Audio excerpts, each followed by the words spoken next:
give it a try. See through the guise, the men in disguise dictate our lives. Husbands and wives sit there at night, open their eyes, spoon-fed their lies. Mass media marketing, old white people loving it. Buy prescription drugs, it goes straight to the government. You just a number, and you don't matter. You working harder, and their pockets getting fatter. Our currency is tattered, and you not a factor. President is nothing more than a motherfucking actor. Been in the fiat monetary system since Nixon. 1971 marks the start of the slipping. Now everybody tripping because of the bailouts, putting money out of thin air, and they need to go to jail now. Socialistic policies, how you get your mail out. It's raining paper cash and it's about to hail out. People ignorant, the Fed don't want his name out. Bernanke won't answer shits in Congress and hangs out. We gotta get these stains out. The last president to try to limit the Fed was JFK, and someone blew his brains out.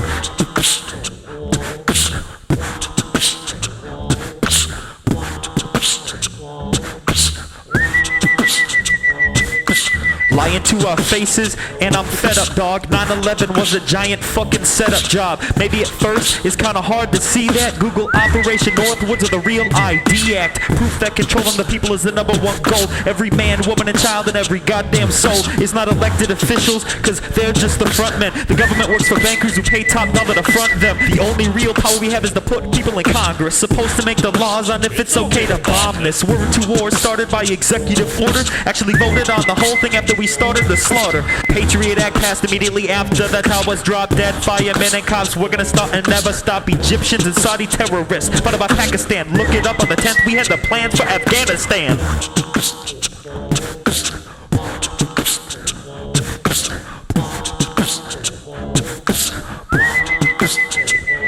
It's like this 2-party system. I always diss them, let's deconstruct them. Impossible to fix them. Society trick them, minorities stick them in this prison system where the government don't miss them. Taxpayers dick them, cause this position I live in just makes me wishing that I was kicking it with some filthy politicians. Cause I be bitching, and these decisions they enacting always detracting. And now I'm reacting, these felons are not fit for all this free contracting. We got tunnel vision, in this condition got as many ancestors as the 9/11 commission. And that's 0, nil in every Arab we kill, and all that blood we spill comes from our own free will. Cause still, we're the ones that pass these bills. The Patriot Act, unlimited search and seizure. I'll make you a believer. If you got it and they want it, you better believe it. If they see it, they gonna seize it. Cause all they gotta do is call you a terrorist. How unfair is this? Up in your business like they're your therapist. And now I'm pissed, and what's next? Republicans flex when we stick out our necks, cause we stay with the best. We'll put a slug in your chest. We can't afford a Kevlar vest for every soldier we got on the front lines risking death. It's just wrecked. And China loans us cash up the ass for $600 check. In the attack of Iraq, and now Iran could be next. And we back on track with torture to make them confess. And that black oil's back in that Bush family crest. They got a knack for the stacks, clench them in their fists. With these blacks smoking crack and cuffs on the wrist. And now the cell blocks hit with gang wars and shit. It's just whack. The rehabilitation they supposed to get is just an act where the facts go missing or they're skipped. Our early infrastructure was built by those who were whipped. Reality is ripped through the cracks, it has slipped. And whoever speaks the truth is the first in a crypt.